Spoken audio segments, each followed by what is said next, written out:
হাই বন্ধুসকল, আজি আমি ৰিজনিং অফ এনালজি অৰ্থাৎ ADRE লগতে SSC আৰু CGL যিবোৰ এক্সামত ৰিজনিং মেথছ আহে যে এনালজি আমি কেনেকৈ কৰোঁ যে DE অৰ্থাৎ অনুপাত 41 41 সমানুপাত BC অনুপাত প্ৰশ্নবাচী এই প্ৰশ্নবোধক চিনটোৰ সলনি ইয়াত এৰ ভ্যালু 13 আছে, বিৰ ভ্যালু 12 আছে, সিৰ ভ্যালু 21 আছে, ডিৰ ভ্যালু 9 আছে, মানে এটাও নহয়। এইটো কোনটো হ'ব চাবলৈ ভাজ আমি প্ৰথমতে যে DE লগ লাগি আমাৰ কি হ'ল 41 হ'ব লাগিব। যদি আমি এইটো প্ৰসেস বুজি পাওঁ তেন্তে আমি এইটো ওলাব পাৰিম।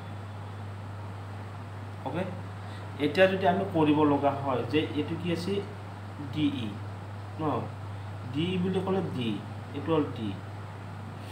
ডিটো আমাৰ কিমান নাম্বাৰ আছে যে ইংৰাজী ফলাখনত ডিটো আছে আমাৰ 4 নম্বৰ। ওকে, 4 নম্বৰত এই 4টো স্কয়াৰ কৰি দিয়া কি হ'ব 4 4 গুণ 16 অৰ্থাৎ 16 হ'ব। ওকে, নেক্সট ইটো আমাৰ কিমান নম্বৰ আছে, ইটো আমাৰ নাম্বাৰ আছে 5 নম্বৰ। এইটো ইনটু কৰি দিয়া কি হ'ব 5 5 গুণ 25।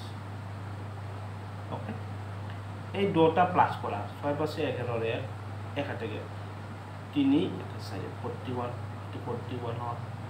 Okay, same to same next to আমার আছে বি আছে, বি টু কিমান আমার 2 নাম্বার আছে, এই 2 টু স্কয়ার কৰি দিয়া কিমান হল 4 হল। ওকে, সি টু কিমান নাম্বাৰ 3 নাম্বাৰ, এই 3 টু স্কয়াৰ কৰি দিয়া কিমান হল 9 হল।